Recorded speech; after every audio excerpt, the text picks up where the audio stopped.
Du départ du prince et de la princesse de Galles d'Adelaide Cottage sur le domaine de Windsor constitue l'une des atteintes à la sécurité les plus profondément troublantes de l'histoire royale moderne.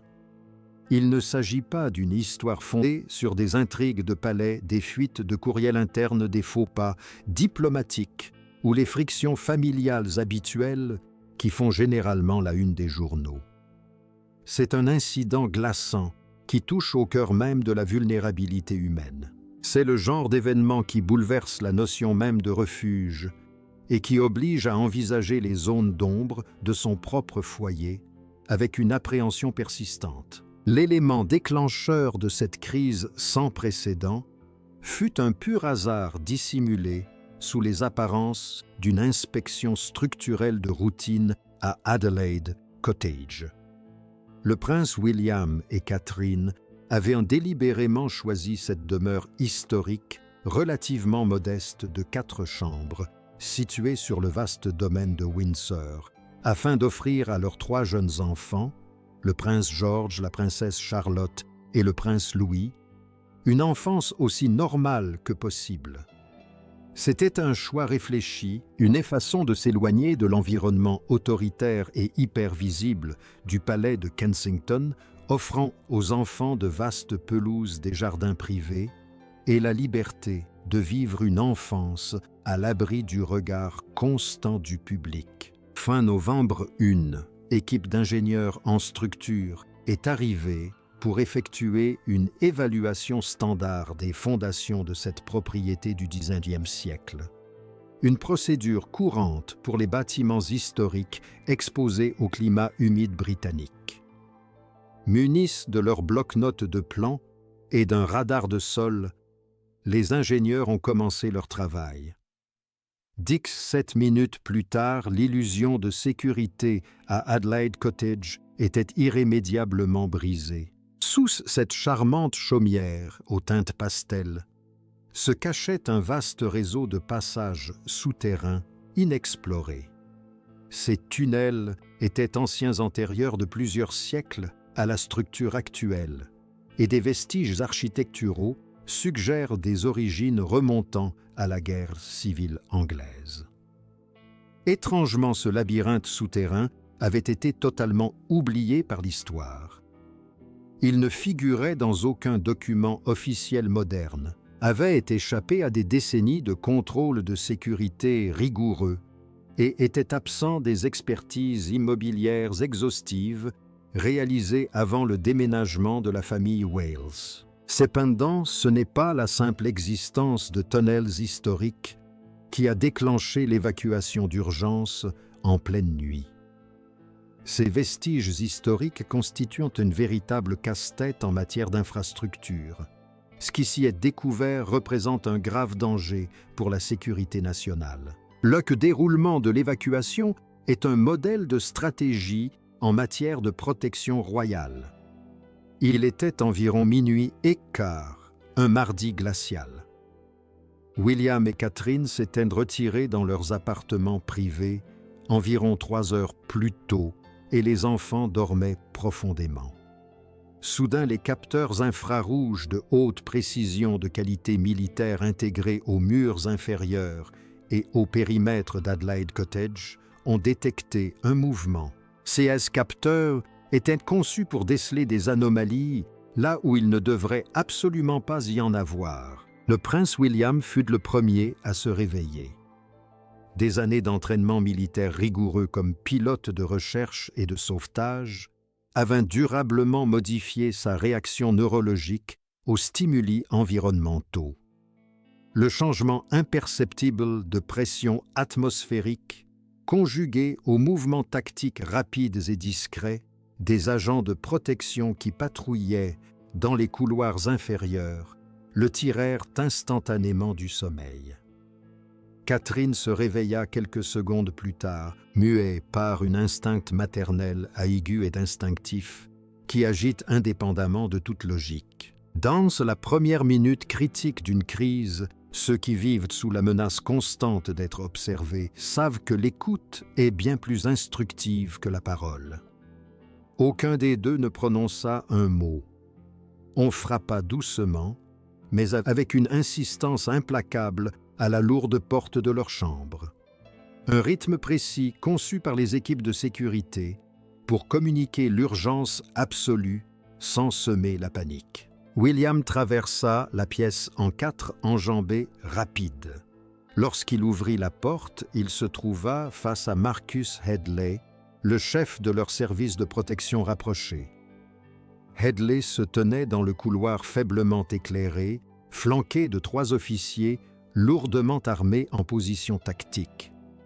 Son expression trahissait la gravité de la situation avant même qu'il n'ait prononcé un mot. Il ne s'agissait ni d'une fausse alerte déclenchée par la faune sauvage ni d'un exercice. Headley a présenté le rapport avec une précision chirurgicale. Les ingénieurs en structure avaient, au jour des preuves d'une occupation humaine récente, et répétée dans les espaces cachés situés directement sous la maison. Il ne s'agissait pas des vestiges d'un explorateur urbain d'il y a 50 ans. Les preuves étaient d'une modernité glaçante. Les enquêteurs avaient trouvé des outils modernes sans la moindre trace de rouille, des empreintes et de pas fraîches, imprimées dans une poussière ancienne intacte, des bouteilles d'eau vide, dont la date d'achat remontait au mois précédent, une chaise pliante remarquablement propre, une couverture de survie thermique et plus terrifiante encore des photographies. Il ne s'agissait pas d'archives historiques ni de simples clichés. C'étaient des photographies de surveillance récentes, en haute résolution de la famille Wales dans son quotidien privé. Les angles et l'éclairage des images indiquaient que le photographe possédait une connaissance terriblement intime de leurs habitudes, de leurs déplacements et des zones non surveillées. Quelqu'un vivait donc caché sous la maison, tandis que le futur roi d'Angleterre et sa famille dormaient à quelques mètres seulement au-dessus. Le détail qui resta gravé dans la mémoire des agents de protection était l'emplacement du campement principal. L'intrus avait installé sa cachette souterraine juste sous la chambre du prince Louis, âgé de 6 ans. Catherine n'attendit pas la fin du briefing de Headley. Dès qu'elle réalisa que la sécurité de ses enfants était compromise. Le calme et la sérénité affichés en public par la princesse de Galles s'évanouirent, laissant place à un instinct maternel protecteur farouche et inflexible. Elle se dirigeait déjà vers les chambres des enfants. Il fallait réveiller doucement George, Charlotte et Louis, les habiller rapidement et les mettre en sécurité, avant même de pouvoir évaluer pleinement la gravité de la menace. William se tenait dans l'embrasure de la porte, observant sa femme passer d'un lit à l'autre dans la pénombre. Sa voix, un murmure rassurant et constant, expliquait à ses 3 enfants profondément perplexes qu'ils s'apprêtaient à vivre une aventure soudaine en pleine nuit. À 11 ans, le prince George comprenait déjà, non sans une certaine gravité, que son ascendance comportait des complications uniques et dangereuses. La princesse Charlotte, 9 ans d'une perspicacité remarquable, posa une question qui vint brutalement interrompre le récit soigneusement construit par sa mère. « Maman, sommes-nous en sécurité ici ?» Catherine marqua une pause. Cette hésitation dura moins d'1 seconde, mais depuis l'embrasure de la porte, William vit le poids écrasant des responsabilités royales peser lourdement sur les épaules de sa femme. L'évacuation s'est déroulée avec la discrétion et la précision d'une équipe de protection qui s'entraîne sans relâche pour parer à des scénarios catastrophes qu'elle espère ne jamais voir se produire. William a porté le prince Louis, encore insommeillé en bas de l'escalier, sa petite tête reposant sur l'épaule de son père. Catherine suivait veillant fermement sur George et Charlotte. Le personnel de la maison royale avait déjà récupéré les kits d'urgence essentiels, mis à jour trimestriellement et stockés dans des lieux hautement sécurisés et facilement accessibles, témoignant de l'état de préparation permanent exigé de la famille royale. 3 véhicules blindés stationnaient au ralenti sur l'allée de gravier moteur, ronronnant doucement les itinéraires d'extraction déjà planifiés et synchronisés avec le vaste réseau de sécurité de la police métropolitaine. Alors qu'elle s'avançait dans le froid mordant de novembre, Catherine se retourna vers Adelaide Cottage. Ils avaient choisi cette maison pour fuir l'existence étouffante de Londres. À présent, en regardant ses fenêtres chaleureuses et familières, la maison était devenue à jamais un lieu de violation. La main de William trouva la sienne dans l'obscurité. Le cortège s'éloigna à 00:43 précise, laissant derrière lui une propriété qui était à la fois une scène de crime, une énigme archéologique et une faille de sécurité catastrophique. À l'aube, les pelouses impeccables du domaine de Windsor étaient envahies par des tentes blanches de la police scientifique chacune, signalant un nouveau point d'entrée du réseau souterrain. L'inspectrice principale, Sarah Wright, fut appelée à diriger l'enquête en raison de son expertise inégalée en matière de vol dans des propriétés historiques et de son habilitation de sécurité de haut niveau. Grâce à un radar à pénétration de sol de pointe, les tunnels s'entremêlaient à travers le domaine reliant physiquement le cottage au château de Windsor lui-même, ainsi qu'à Frogmore Cottage et au Royal Lodge. Les conséquences en matière de sécurité étaient stupéfiantes. Pendant des décennies, un réseau souterrain actif avait existé contournant complètement toutes les mesures de sécurité modernes coûteuses, les détecteurs de mouvement et les postes de contrôle armés conçus pour protéger la monarchie britannique. À la cartographie sismique et à l'imagerie thermique, l'équipe de Wright a mis au jour un vaste réseau de passages s'étendant bien au-delà des limites d'Adelaide Cottage. La Dr. Helena Ashworth du Royal Collection Trust a été intégrée à l'équipe antiterroriste. Son expertise en architecture des époques Tudor et Stuart s'est avérée essentielle pour comprendre comment ces vastes passages avaient échappé aux relevés architecturaux modernes. Il a été établi que les tunnels dataient du XVIIe siècle et qu'ils avaient fait l'objet d'importants travaux de renforcement pendant la Seconde Guerre mondiale, lorsque les jeunes princesses Elizabeth et Margaret furent réfugiées à Windsor durant les bombardements nazis du Blitz. Au cours des décennies suivantes, la mémoire institutionnelle de l'étendue complète de ce réseau s'était tout simplement perdue enfouie sous des documents d'archives mal classés et oubliés par le temps. Cependant, cette négligence historique fut éclipsée par la terrifiante réalité de la présence de l'intrus.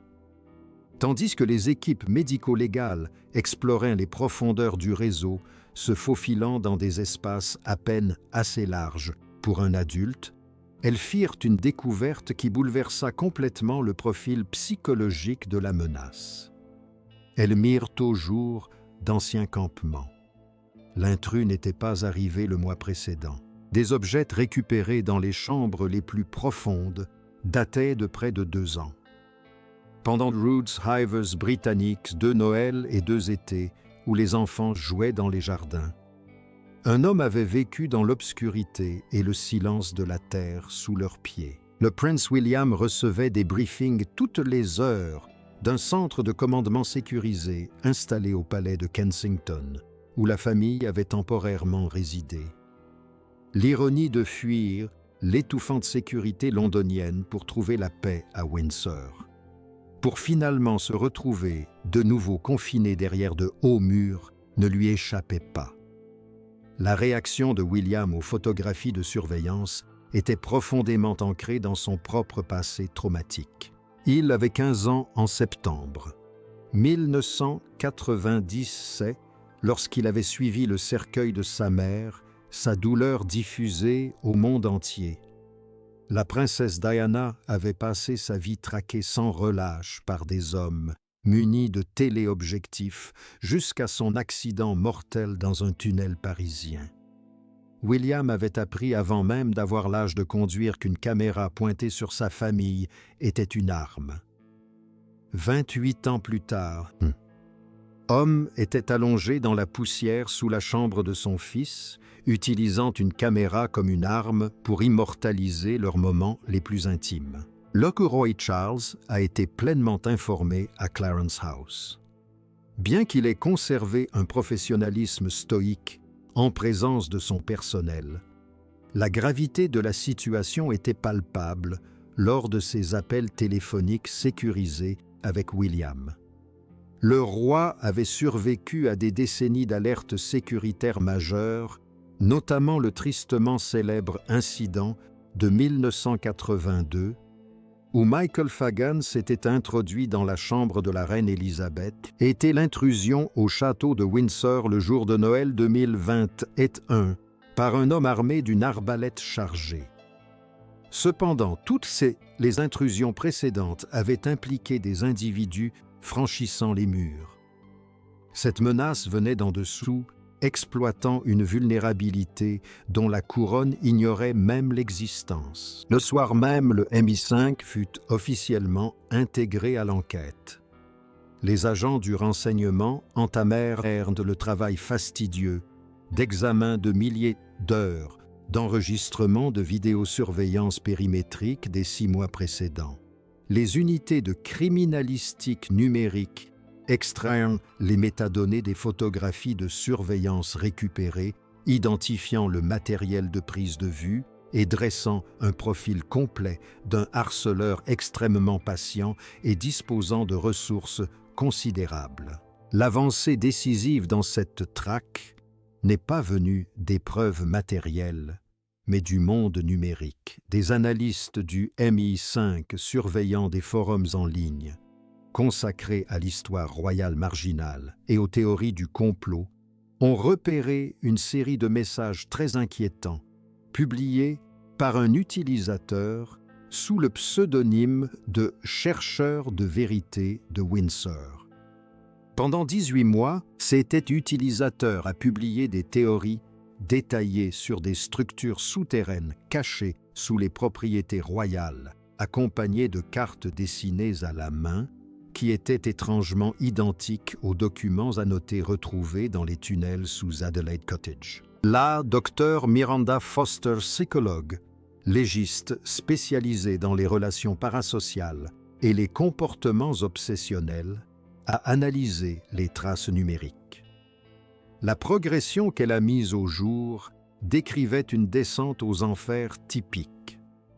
Ce qui avait commencé comme une simple curiosité académique s'était mué en théorie du complot, puis en une profonde rancœur personnelle. Le suspect avait élaboré un récit fictif de toute pièce, où il était le protagoniste d'un drame historique, persuadé d'avoir été choisi par l'histoire pour exhumer des trésors royaux cachés datant de la guerre civile anglaise. Il était convaincu que la famille royale dissimulait délibérément ses vérités au public britannique. Le suspect a été formellement identifié comme étant Malcolm Hendricks, un ancien conservateur de musée de 47 étant membre d'une société historique du Kent. Hendricks avait été licencié 3 ans auparavant pour comportement de plus en plus erratique et obsessionnel. Après son renvoi, il a mis à profit son expertise considérable en archivistique et en architecture historique pour assouvir ses délires. Hendricks était particulièrement dangereux car ses connaissances spécifiques lui permettaient de contourner les systèmes de sécurité qui auraient facilement déjoué un intrus ordinaire. Il savait interpréter des plans architecturaux du XVIIe siècle et possédait la formation nécessaire pour localiser des lacunes structurelles qui avaient disparu des archives officielles il y a 400 ans. Les journaux retrouvés dans les tunnels ont révélé toute l'étendue de son délire. Hendricks décrivait un sentiment de plus grande sécurité dans l'obscurité souterraine que dans le monde de la surface. Les entrées concernant la famille Wales commençaient par de simples observations pratiques, horaires, routines et conditions météorologiques. Cependant, elles prirent rapidement une tournure bien plus sinistre. Il se mit à écrire sur William. Catherine était les enfants, comme s'il les connaissait intimement. Il avait tissé une relation parasociale profonde et unilatérale avec une famille qui ignorait son existence, une relation entièrement construite à partir de photographies prises à travers un objectif depuis un lieu qui leur était inaccessible. Il considérait la présence des enfants endormis non comme un obstacle, mais comme une simple difficulté logistique dans sa grande quête historique. Malgré une chasse à l'homme d'envergure nationale mobilisant les ressources antiterroristes, Hendricks restait en fuite. Son chalet loué situé à 5 km de Windsor fut retrouvé abandonné à la hâte. Il avait manifestement compris que son accès souterrain avait été découvert et avait réussi à échapper à la capture. L'évaluation psychologique remise au prince William était alarmante. Hendricks était très intelligent, totalement isolé, profondément obsédé et désormais publiquement humilié par la découverte de sa cachette. De tels individus abandonnent rarement leurs obsessions, elles s'intensifient. Le traumatisme subi par la famille Wales fut immédiat, profond et déchirant. Le prince Louis, âgé de 6 ans, était en proie à de violents cauchemars. Il se réveillait en hurlant, persuadé que des monstres vivaient sous ses pieds. Nuit après nuit, Catherine veillait à son chevet, le rassurant patiemment et tentant d'apaiser des peurs qui tragiquement étaient fondées. La princesse Charlotte développa une hypervigilance extrême, vérifiant et revérifiant compulsivement les serrures des portes et des fenêtres chaque soir. Voir une enfant de 9 ans porter le fardeau psychologique de la sécurité du périmètre était une vision qui bouleversait profondément ses parents. Le prince George se replia sur lui-même, adoptant une attitude d'observation silencieuse et protectrice, scrutant constamment les visages de ses parents à la recherche du moindre signe de danger et posant des questions précises sur les protocoles de sécurité.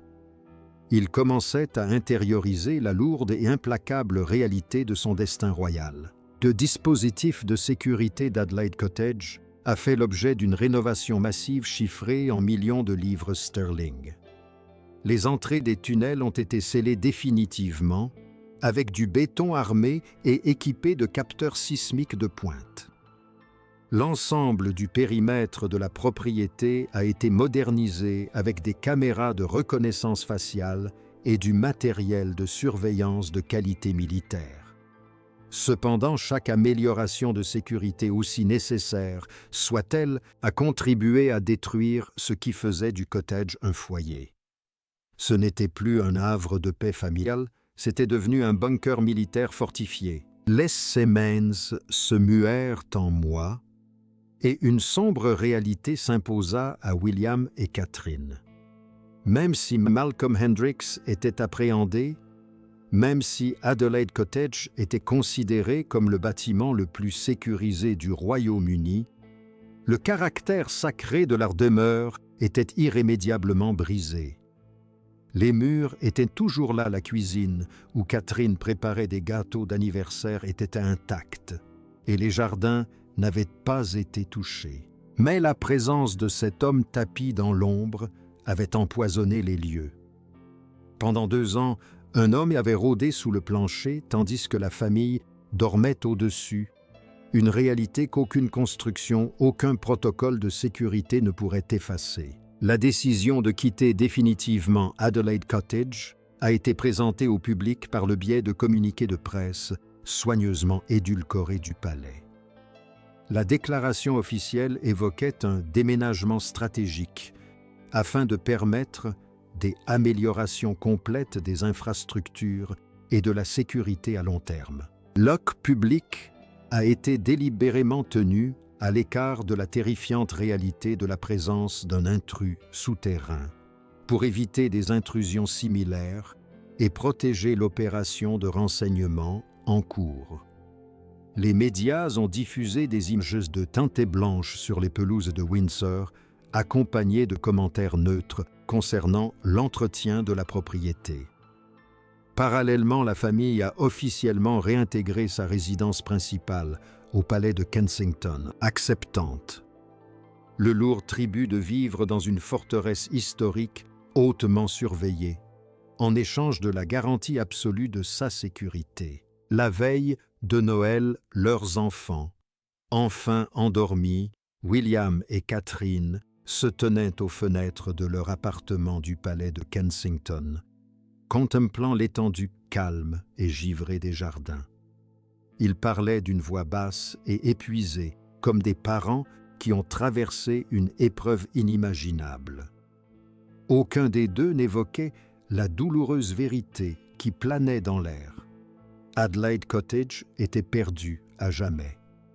Ce n'était pas une attaque physique directe qui l'avait détruit, mais la conscience dévastatrice et rongée que leur refuge le plus intime avait été irrémédiablement compromis. La princesse Diana avait l'habitude de faire sortir ses fils du palais en cachette la nuit, les emmenant dans des fast-foods ou dans les rues tranquilles de Londres, cherchant désespérément à leur offrir une heure de normalité qui leur appartenait loin des flashs incessants des appareils photo.